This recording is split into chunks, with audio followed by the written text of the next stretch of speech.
अस्सलाम वालेकुम साथियों।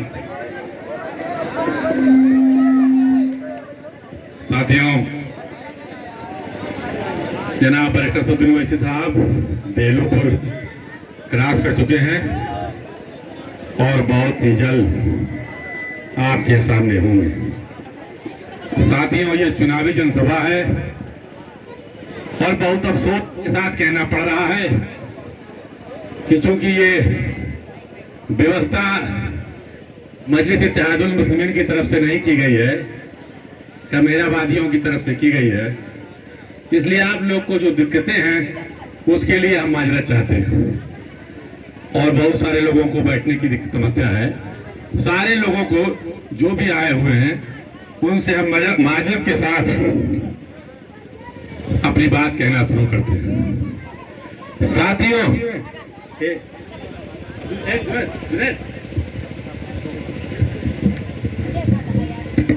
साथियों, आज इस पीडीएम गठबंधन की जरूरत क्यों पड़ी, ये बात हम आप लोग को बताना चाहते हैं।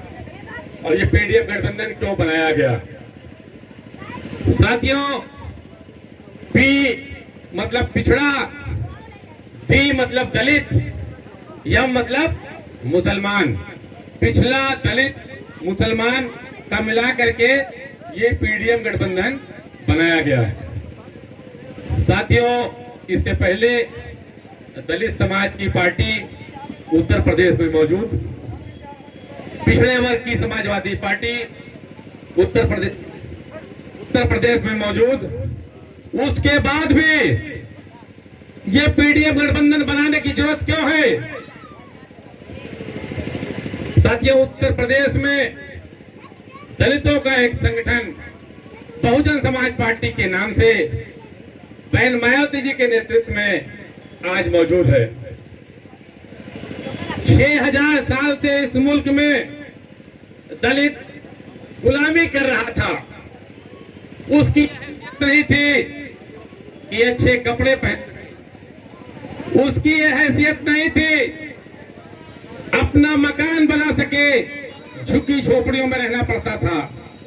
उसकी यह हैसियत नहीं थी कि व्यापार कर सके, खेती कर सके, क्योंकि इन चीजों से उसको वंचित किया गया था। हालात ये थे कि उनको कपड़ा पहनने का भी अख्तियार नहीं था। दलित समाज के लोगों को कमर के ऊपर पहना रहना पड़ता था। और दलित समाज के न सिर्फ पुरुषों को बल्कि दलित समाज की महिलाओं को कमर के ऊपर पहना रहने के लिए इसमें मजबूर किया गया था। इस मुल्क में दलित समाज की जवान बेटियां इस मजबूरी के तहत कमर के ऊपर पहना रहती थी। और ये व्यवस्था एक दिन दो दिन से नहीं, 6000 साल से इस मुल्क में कायम थी। अभी हमारे मोदी जी कहते हैं 800 साल की गुलामी बात करते हैं ना। हम तो ये समझते हैं कि 200 साल की गुलामी जो अंग्रेजों की थी, मोदी जी कहते हैं 800 साल की गुलामी। भाजपा के लोग ये कहते हैं कि 800 साल मुल्क गुलाम था। मैं 6000 साल की गुलामी की बात कर रहा हूं जो इसी मुल्क में लागू थी। और ये हालात इस मुल्क के दलितों की थी कि दलित की औरतें कमर के ऊपर कपड़ा पहनने से रोक दी गई थी। जवान लड़कियां कमर के ऊपर नंगी रहा करती थी। इस मुल्क का हालात था। ये व्यवस्था मुसलमानों ने नहीं बनाई थी। ये व्यवस्था मुसलमानों ने नहीं बनाई थी। ये व्यवस्था इन्हीं आला जात के लोगों ने जो आज इस मुल्क में सत्तासीन उन्होंने बनाई थी। साथियों, मान्यवर अंबेडकर साहब ब्रिटेन से बैरिस्टर की डिग्री लेकर आए तो हिंदुस्तान में दलित समाज का एक पढ़ा लिखा आला तालीम याफ्ता नेता तैयार हुआ। संविधान सभा का चुनाव हो रहा था। कांग्रेस के लोगों ने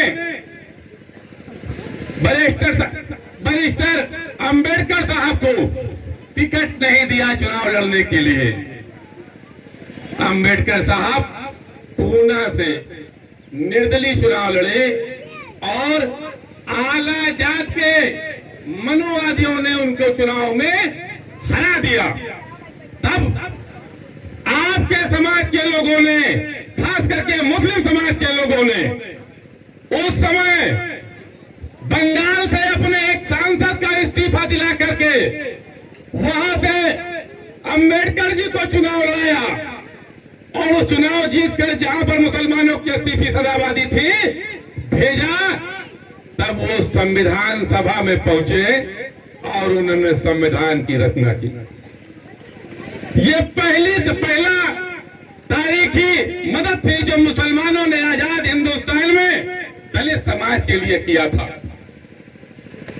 उसके बाद लगभग 40 साल तक, 30 साल तक कोई दलित नेता दलित समाज का नेतृत्व करने वाला नहीं था। मानवर काशीराम जी ने उत्तर प्रदेश में आंदोलन शुरू किया और एक नारा दिया, तिलक तराजू और तलवार, इनको मारो जूते चार। उस समय दलित समाज की ये स्थिति नहीं थी कि ऐसा झंडा खरीद के अपने घर पे लगा लेते। काशीराम जी की ये स्थिति नहीं थी कि अपने गाड़ी में झंडा लगा के चलते। रात के अंधेरे में दलित बस्तियों में जाकर मीटिंग किया करते थे और जो पुराने लोग यहाँ बैठे हैं ये लोग लाठी लेकर के हमारे समाज के लोग रखवाली किया करते थे। होता था कि नहीं होता था? इसी प्रतापगढ़ में जब 83-84 के आसपास बहुजन समाज पार्टी चुनाव लड़ रही थी तो क्या दलित समाज के लोग इस हैसियत में थे कि पोलिंग बूथ पे जाकर वोट दे पाते? नहीं थे। डंडा लेके आप खड़े होते तो तब वोट देते थे। दूसरा एहसान उत्तर प्रदेश में किया, उनकी पार्टी खड़ी कर दी अपने पैसे से, अपने मेहनत से, अपने डंडे से, अपनी ताकत से। उत्तर प्रदेश में बहुजन समाज पार्टी खड़ी हुई, इस बात के लिए खड़ी हुई कि हम मुसलमानों के साथ भी इंसाफ का मामला करेंगे और दलितों के साथ भी इंसाफ का मामला करेंगे। मानवर काशीराम जी की उम्र जवाब दे गई। मायावती जी, एक दलित की बेटी जिसको जमीन से उठाकर मुख्यमंत्री की कुर्सी पर बैठाया, और बैठाने वाले कौन थे? आप थे। जो आज एक एजेंडा सियासी है कि हमको भाजपा को रोकना है। आपकी सियासी ताकत ये थी कि आपने उत्तर प्रदेश में बहन मायावती को मुख्यमंत्री की कुर्सी पर बैठाया। किसके पर? आज सरकारी आंकड़े के अनुसार आपका 22% उत्तर प्रदेश में आबादी है। गैर सरकारी आंकड़े क्या मुताबिक आप 25% से ऊपर हो। आपने अपने वोटों के दम पर मायावती जी को कुर्सी पर बैठाया। जब नाखून निकल आया मायावती जी के तो उन्होंने जानते क्या एहसान किया? मायावती जी का बयान है, आज भी सोशल मीडिया होगा। कहती है मुसलमान कट्टरपंथी होता है, इसलिए कट्टरपंथी जीत जाए। हमने दलित समाज का और अपने समाज के वोट को भाजपा की तरफ ट्रांसफर कर दिया। यह मायावती जी का बयान है। हमने साथ काशीराम जी का दिया था। मायावती जी उनकी मौत के वफात के बाद आ गई। जिन्होंने उस आंदोलन को बेच दिया, जिस आंदोलन की बुनियाद बाबा साहब अम्बेडकर ने रखी थी और जिस बुनियाद को उत्तर प्रदेश में मानव काशीराम ने खड़ा किया था, आपके सहारे पर आज मायावती की स्थिति यह है कि लोकसभा के टिकट भी भारतीय जनता पार्टी के इशारे पर तय करती है। आज दलितों के ऊपर हो रहे जुल्म के अत्याचार के ऊपर मुंह खोलने की हैसियत में मायावती जी नहीं है। उत्तर प्रदेश खास करके दलित नेतृत्व विहीन है। बावजूद इसके कि समाजवादी पार्टी बहुजन समाज पार्टी जिंदा है, दलितों का कोई कायद इस समय मौजूद नहीं है। इसलिए दलित को संगठन में लिया गया कि दलितों, तुम्हारे नेता बेईमान निकल गए हैं, तुम्हारे हक और हुकूक को मनुवादियों के हाथों बेच रहे हैं, जिनसे तुम्हारे हक और हुकूक को लड़ाई लड़के तुम्हारे आबा अजदाद ने, बाबा साहब अम्बेडकर ने, मानव काशीराम ने तुम्हें उत्तर प्रदेश में दिलाया था। वो हक और हुकूक उन लोगों के हाथों बेच रहे हैं जिन्होंने तुम्हें 6000 साल से गुलाम बना के रखा था। 800 साल की गुलामी की बात मैं नहीं कर रहा हूं, 6000 साल की गुलामी की बात कर रहा हूं। उस दलित का डी है ये। और पी क्या है? पिछड़ा वर्ग, जिसे शूद्र समाज के नाम से जाना जाता है। जब आप वर्ण व्यवस्था की बात करेंगे, ब्राह्मण, क्षत्रिय, वैश्य और शूद्र, हर वो आदमी जो ब्राह्मण, क्षत्रिय और वैश्य नहीं है, क्या है? शूद्र है। चाहे वो कुर्मी है, चाहे वो यादव है, चाहे वो लोहार है, चाहे वो कहार है। प्रधान भैया भी नहीं आ रहे हैं, बताऊंगा आपको, इधर देखिए। वो सारे लोग क्या हैं? शूद्र हैं। और आबादी में कितने हैं जानते हैं? उत्तर प्रदेश में शूद्र समाज की आबादी 60% है। कितनी है? 60%। 50 साल तक दौड़ कांग्रेस में शूद्रों का कोई नेतृत्व नहीं था। मौलाना अबुल कलाम आजाद के कहने पर मुसलमानों ने कांग्रेस को अपनी पार्टी मानी, कांग्रेस के नेताओं को अपना नेता माना, कांग्रेस के झंडे को अपना झंडा माना और अपनी कोई सियासी जमात नहीं बनाई, न बनाने की कोशिश की। इरादे में भी नहीं था, क्योंकि मौलाना अबुल कलाम आजाद ने कहा था कि मुसलमानों अपनी सियासी जमात बनाने की जरूरत है।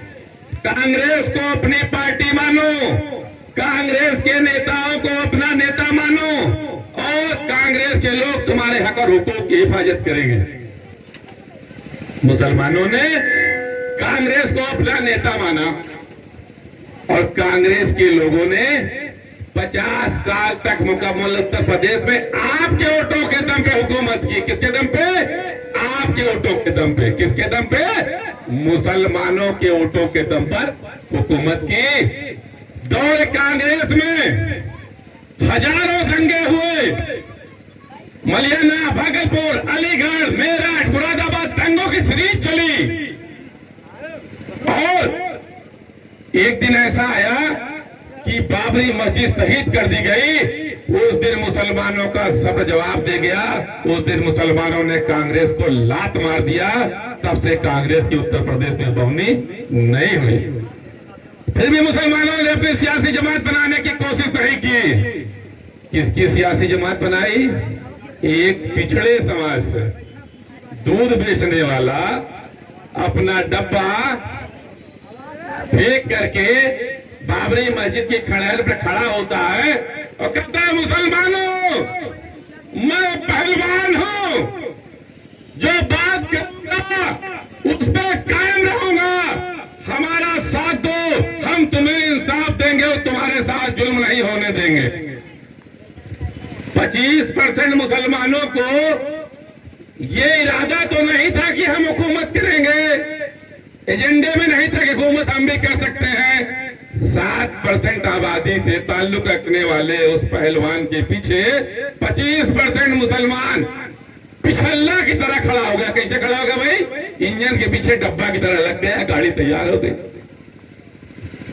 4 मर्तबा समाजवादी पार्टी की सरकार बनी, 3 मर्तबा मुलायम सिंह और 1 मर्तबे बेटे की सरकार बनी आपके दम पे। दावत आप क्या खाते थे, अफ्तारी आप क्या करते, सेवई आप क्या पीते थे, दुपट्टा फिलिस्तीनी आप वाला लगाते थे, टोपी मुल्ला वाली आप की लगाते थे और कहे गए मुल्ला मुलायम सिंह। मुल्ला मुलायम सिंह के दौर में पिछले ठीक करो भाई, मुल्ला मुलायम सिंह के दौर इक़्तिदार में अभी आखिरी सरकार जो उनके साहबजादे अखिलेश के दौर में एक दंगा हुआ मुजफ्फरनगर में। जो सरकार देश में आपके वोटों की खैरात पर खड़ी थी, जिसमें आपका 75% और 25% यादव समाज का सहयोग था, उसके दम पर खड़ी थी और जिसके बाप दादा 3 मरतबा आपके दम पे सरकार बना चुके थे, उसके रजीम में एक दंगा हुआ।